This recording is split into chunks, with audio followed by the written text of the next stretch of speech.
Shalom Ouvracha, j'espère que tout le monde va bien. Cette semaine, Parashat Vayechi, la dernière paracha du livre de Bereshit, du Sefer Bereshit, la dernière paracha qui parle de notre peuple comme une famille. Certes une grande famille, mais une famille, non un peuple. Et cette paracha, qui est la 12e paracha du Sefer Bereshit, va nous apporter des secrets pour la fin des temps. Et on voit que lorsque Yaakov Avinu est sur le point de mourir, il va réunir ses enfants. Et la Torah nous dit, Vayikra Yaakov el Banav, Yaakov va appeler ses enfants, Vayomer, il leur a dit, et Asefu ve'agid alachem, rassemblez-vous afin que je vous raconte, et asher ikra etchem be'acharit hayamim, ce qui va advenir de vous pour les jours à venir. Acharit hayamim, c'est pour les derniers jours à venir, c'est-à-dire pour vraiment le moment de Mashiach. C'est quand? À ce moment-là, la Gemara nous enseigne le Talmud, Masechet Pesachim, Daf Nunvav Amud Aleph, page 56a. Là-bas, il est marqué très clairement Kederish Rabbi Shimon ben Lakish. À ce moment-là, il y a marqué Venistaleka mimenu Shechina. La Shechina, la présence divine, la prophétie l'a quitté. On n'a pas laissé le loisir à Yaakov Avinu de dévoiler la fin des temps. Imaginez-vous. Il y a 3500 ans de cela, notre père Yaakov Avinu est venu, il connaissait la fin des temps. Il aurait pu dévoiler la fin des temps, savoir quand était le Ketz HaMashiach ou les moments propices du Ketz HaMashiach. Et en fait, il suffisait simplement de caler des jalons et on aurait pu dire c'est bon, on sait quand c'est. Akadosh Baruch Hu n'a pas laissé faire. C'était pas possible. Et pourquoi il a été pris de panique à ce moment-là? La Gemara dira derrière qu'il a dit peut-être que dans mes descendants, j'ai comme mes ancêtres. Abraham, il a eu Ishmaël. Yitzhak, mon père, il a eu Esav. Et peut-être que tous n'ont pas le mérite, donc on ne peut pas dévoiler la fin des temps. Ses enfants lui ont répondu, toujours dans le même texte de la Gemara, la phrase Shema Israël, Adonai Eloheinu, Adonai Echad. Écoute Israël. Israël, c'est le nom de Yaakov Avinu, le nom, on va dire le nom de gloire de Yaakov Avinu. Écoute, comprends Israël, notre Père. Hashem Elokeinu, celui qui est ineffable. Adonai, celui pour qui on peut écrire le présent, le passé, le futur, est notre Dieu. Celui que l'on va vectoriser, celui que l'on va diffuser dans le monde. Hashem, ce même Dieu, Ehad, il est un. Comme nous sommes un venant d'un seul Père. Yaakov Avinu était rassuré. Et lui-même a répondu la phrase Baruch Shem Kevod Malchuto Le'olam Vaed. Que soit béni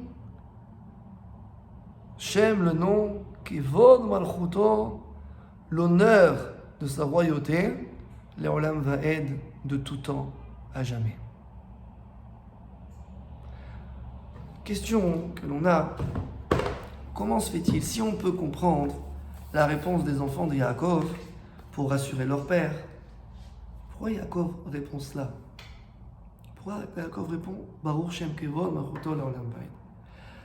La Gemara, toujours Pesachim Nunvav Amud Aleph, 56a, dira qu'on a un problème parce qu'on ne sait pas si cette phrase elle vient de Moshe Rabbeinu plus tard, quand il est allé chercher la Torah, qui a entendu ça des anges, ou de Yaakov Avinu, et comment on peut l'incorporer ou non dans le schéma.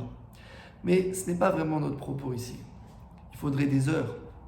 Et je vous invite tous, Bezrat Hashem, un jour, à ce qu'on étudie ce sujet-là pendant des heures. Ce Baruch Shem Kevod Malchuto Le'olam Vaed. Mais regardons un point bien précis par rapport à notre travail, notre avoda quotidienne. Le Maharan Shir, un des grands commentateurs du Moyen-Âge, veut dire que Yaakov n'a pas peur pour la suite. Dieu lui a promis. Dieu promet, on croit en Dieu. Mais il pense que les gens ont besoin d'encouragement. Il faut, lorsque quelqu'un dit quelque chose de bien, fait quelque chose de bien, l'encourager. Et lorsque ces enfants d'une seule voix ont fait retentir l'unité de leur mission et leur propre unité liée à l'unité de Dieu, il a béni d'une certaine manière en disant « Mes enfants, je suis fier de vous. Et je sais que par cette bracha, vous allez continuer l'œuvre d'Abraham, Yitzhak et Yaakov. » Talmud Yerushalmi, Talmud de Jérusalem, vient nous dire que c'est lié à une autre phrase. Une phrase que l'on prononce à chaque fois qu'on répond au Kaddish. Amen yeh shem Hashem mevorach la'alam u'lalmei almaya. Si on traduit, même yeh shemei rabba mevarach, que le nom de Dieu soit béni, la'alam u'lalmei almaya, l'olam va être pour tout temps. En fait, c'est Baruch Shem, mais en araméen. Le Sha'arei Hora, Rabbi Yosef Gerichika, un grand kabbaliste du Moyen-Âge en Espagne, au Moyen-Âge, dit c'est parce qu'il fallait introduire cette phrase en araméen plus qu'en hébreu.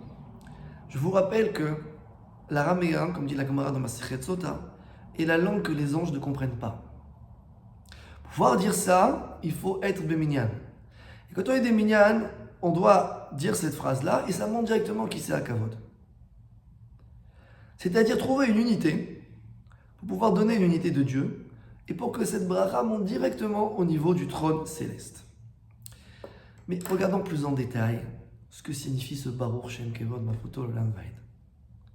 Il y a 24 mots, 24 lettres, excusez-moi, et 6 mots, Baruch Shem Kevod Malchuto L'Olam Vaed. 6 mots pour les 6 séphirotes qui viennent dans la matérialité, qui vont arriver jusqu'à la séphira de Malchut, c'est-à-dire Malchut, celle qui reçoit tout et qui littéralement diffusera si elle reçoit. Baruch, c'est la bénédiction. C'est le lien qu'il y a entre le potentiel et le matériel, entre le spirituel et le matériel, entre le divin et la création. Shem, c'est le nom de Dieu. Shem, si j'écris dans les voyelles, ça vient de mot Sham. Sham, ça veut dire là-bas. C'est quoi là-bas? Un Shem, comme dirait Sha'arei Hora. Sha'arei Hora viendra dire dans Sha'arei Ahava que le Shem c'est une Ahara.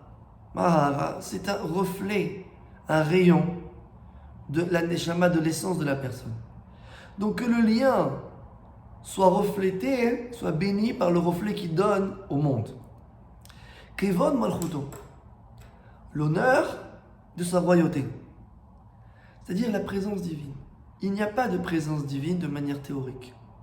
Il y a une présence divine parce qu'on lui fait du kavod, on lui donne de l'importance. Dans quel but? Qu'il soit roi du monde. Elokeinu melech haolam, notre Dieu, roi du monde entier. L'Olam Vaed en tout temps. C'est-à-dire que Yaakov Avinu, lorsqu'il entend que l'unité de Dieu va rejaillir sur l'unité de ses enfants dans leur mission, alors lui répond par une synthèse qui est une bracha.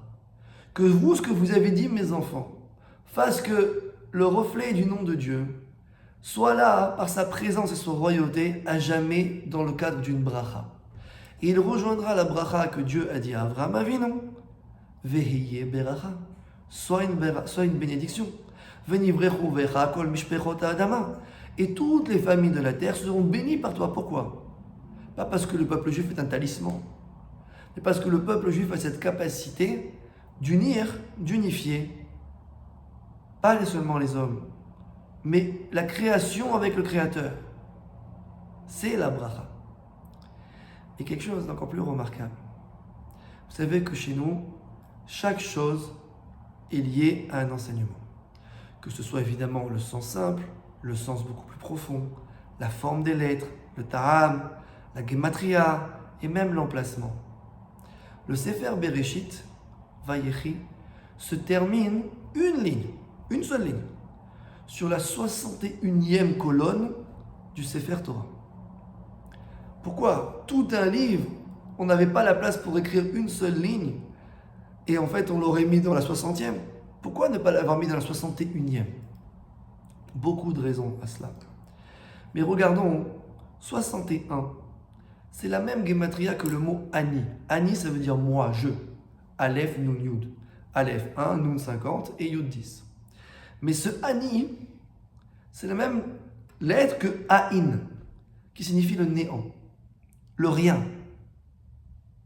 Lorsque Dieu a créé le monde, Bereshit bara Elokim et hashamayim et haaretz, il y a ce qu'on appelle le yesh me'ain, le il y a, l'existant à partir du néant. C'est ce qu'on traduira en bon latin, la création ex nihilo. Yaakov, lorsqu'il a voulu donner un moment propice, il a voulu révéler le Ketz, il a révélé le Mashiach.